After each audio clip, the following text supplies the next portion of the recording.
My name is Martin Dotterweich. I serve as Associate Professor of History and Director of the King Institute for Faith and Culture at King University. With me is my colleague, Christopher Slaughter. Chris is Associate Professor of Theater at King. We've worked together for a number of years at the college, and today we're going to talk about an event for the city. The year 2018 marks the 200th anniversary of the publication of Mary Shelley's Frankenstein. Frankenstein was published to great acclaim in 1818. It has remained part of our cultural landscape ever since. To celebrate and mark that event, we're doing two events at King. On October the 29th, on Monday, we're going to host speaker Christina Bieber-Lake. She'll be speaking in the morning at King at 9:15 and in the evening at the Bristol Public Library at 7. Her themes will be questions that endure from Frankenstein. What does it tell us about being human? What are the major themes of this book that continue to affect us now? The following day, on Tuesday, October 30th, at 7 o'clock at the Bristol Public Library, Chris is going to do a program called Radio Frankenstein. He's going to examine some of the themes that emerge in pop culture adaptations of Frankenstein, both on film and on radio. And so I want Chris to tell us a bit about that exciting program today, beginning with a question, who's Frankenstein? How do we get the terminology of Frankenstein? Well, of course, the name Frankenstein identifies the creator, the mad scientist that takes dead bodies and brings them back to life. There is question about the name of the monster, the name of the creature. We know that in Mary Shelley's novel, she never really gives him a name. The creature calls himself Adam. Victor calls the monster a number of things, fiend, devil, demon, wretch. And we see in the first stage adaptation of Frankenstein, which just happened a couple of years later, I think, like you said, 1818 being the publication. By 1823, we see our first stage adaptation by Richard Brinsley Peake. And in that production, the monster doesn't have a name either. We don't see the monster being given a name or the creature being given a name until the stage adaptation that was done in 1927 by Peggy Webling. And her creator, her mad scientist, actually calls the monster or gives the monster the name Frankenstein. That stage adaptation is what Dean Balderston adapted for James Whale's 1931 film, Frankenstein. However, in the film, the creature is not named either. Often the confusion, I think, and we see this in pop culture in other instances as well, where the monster is referred to by the doctor's name, I believe came about during the monster mania years, where the post-World War II films done by Universal, where you have Dracula meets the Wolfman, or House of Frankenstein, where you have the Wolfman and Dracula and Frankenstein working together or against each other. And in these films, we're heading into parody, actually. And by the time we get to Abbott and Costello meet Frankenstein, it's conflated. It is not unusual that we see the monster being referred to by the creator's name. We can even see examples of this in the 1960s. For example, in 1966, there was an animated Hanna-Barbera cartoon called Frankenstein Jr., in which this giant robot was operated by a kid that lived in his head, and the robot, which looked a lot like the 1931 Jack Pierce makeup, was called Frankenstein Jr. The makeup is interesting, and I want to throw that in as an additional question for a moment. Our picture of Frankenstein comes from the movies. I want to suggest that for most of us, that's our image of Frankenstein. It is. Is that the image that you get in the radio adaptations, the stage adaptations? Do we know anything about how he looks in those 19th century early adaptations of the monster? We do. We have some illustrations and later some photographic evidence of the actors that played the creature. An actor named Cook, for example, that played it in Peake's script, or his production, which was called Presumption or The Fate of Frankenstein, looked a lot like a wild man. So he had very long hair, tall and gangly, and torn clothes.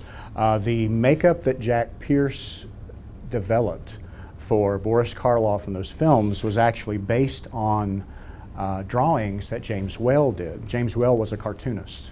So Jack Pierce took those drawings and used those as a starting point to create the iconic look that we now associate with the creature. Right. Interesting.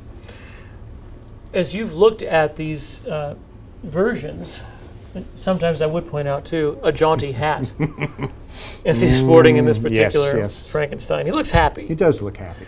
But is the monster always happy? The monster is not always happy, no. Sometimes he gets very unhappy. With a hat, it might have changed his outlook. It might have hatted Frankenstein. Yes. Yeah.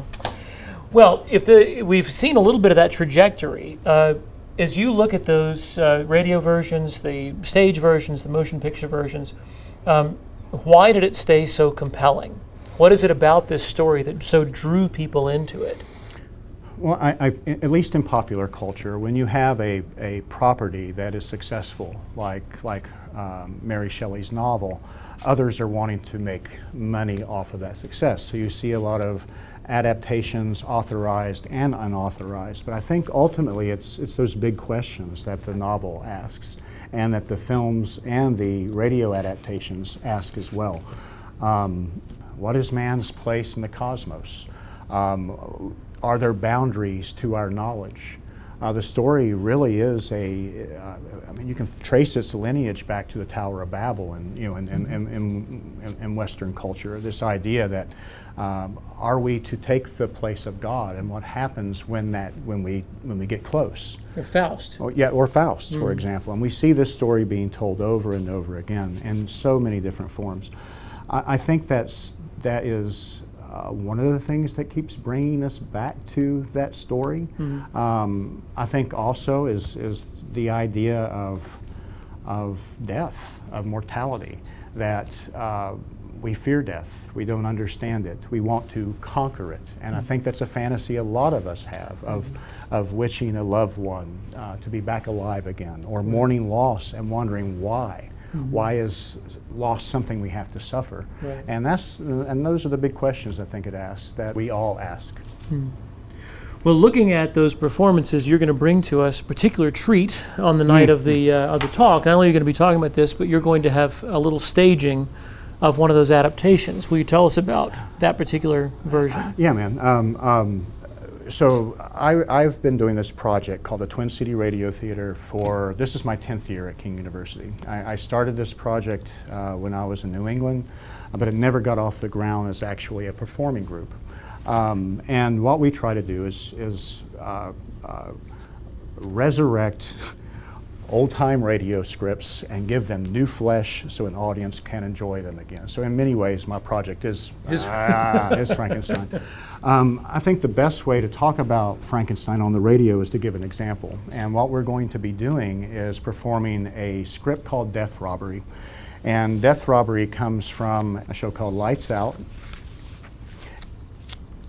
which was conceived by a guy named Willis Cooper, who thought of in the 1930s, pitched this idea to NBC of a late night mystery show where you can get by with a lot of stuff. So, and it ran from like 1934 to 1947 under different guidance and different parameters. In its early days, it was pretty outrageous. They would put these horror shows late at night. There wasn't a lot of overwatch, and they were gory and grisly and pretty out there. As Lights Out became more popular, of course, the gore kind of disappeared. This play, Death Robbery, was probably written between 1934 and 1936, when Willis Cooper was still at the helm of Lights Out. The transcription we have from the only recording that's still available is from a 1947 performance that stars Boris Karloff, the guy who played the monster, as the doctor. Oh. Like I said, Willis Cooper wrote this between 1934 and 1936. Bride of Frankenstein came out in 1935. So it would not have been unusual for Willis Cooper or any other radio writer to see what was going on in pop culture and write something that was similar. As you know, in Bride of Frankenstein, we're making a bride for the monster. In Death Robbery, we have a doctor who has successfully brought monkeys and rabbits back to life as experiments hundreds and hundreds of times.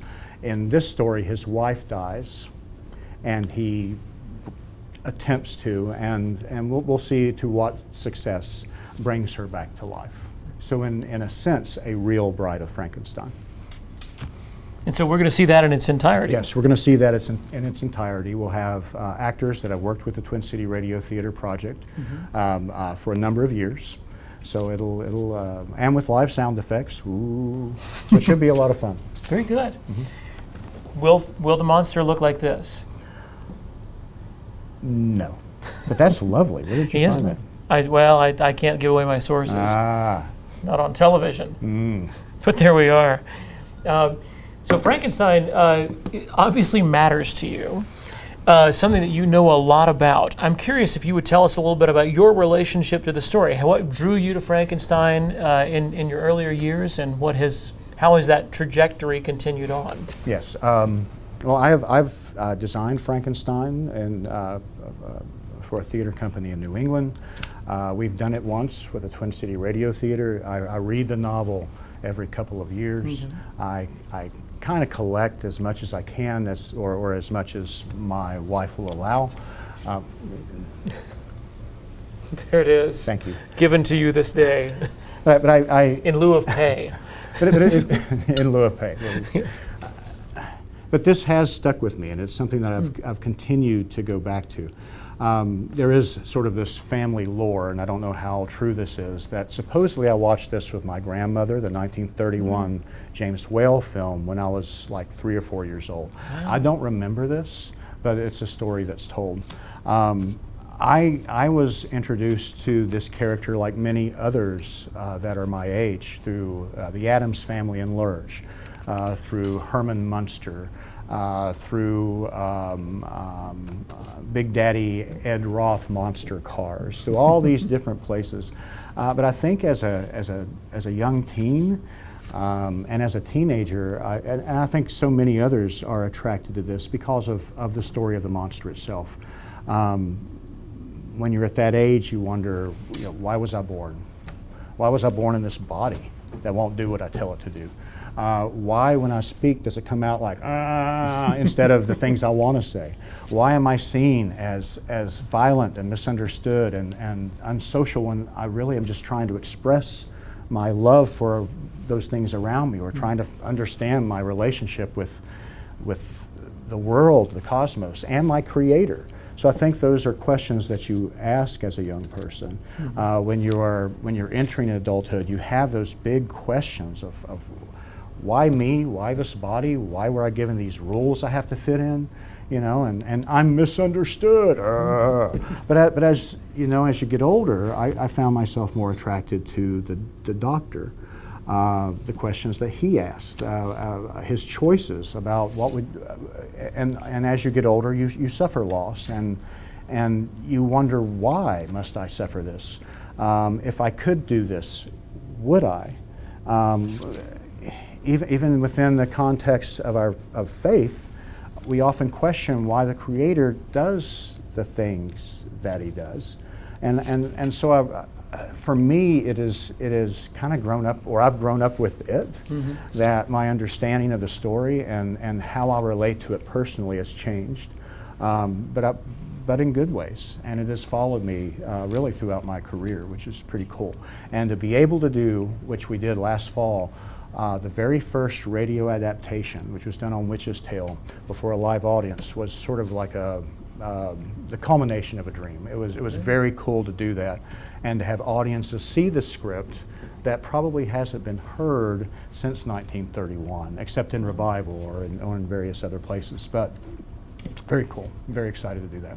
Well, we're excited about your lecture for us, and we're excited about the Twin City Radio Theater's presentation on October 30th. So October 29th and 30th, we have events on the 200th anniversary of Frankenstein on King's Campus at 9:15 on Monday the 29th, Christina Bieber Lake. And then she'll speak again in the evening on Monday the 29th at the Bristol Public Library. And then on the 30th, Chris will take us through this, this voyage that has meant a lot to him, and I think will show us the enduring importance and interest of Radio Frankenstein, 7 o'clock on October 30th. So thank you, Chris. Looking forward to that event, and I'll also hope many of you can join us for these. Arts Alliance has a continuing speaker series throughout the year, and those are advertised through social media. If you'll like us on Facebook, you'll see a lot of Arts Alliance events as we try to serve and facilitate the arts community in the Tri-Cities region. And hopefully we'll be able to talk more of those throughout the year, and thank you for watching this.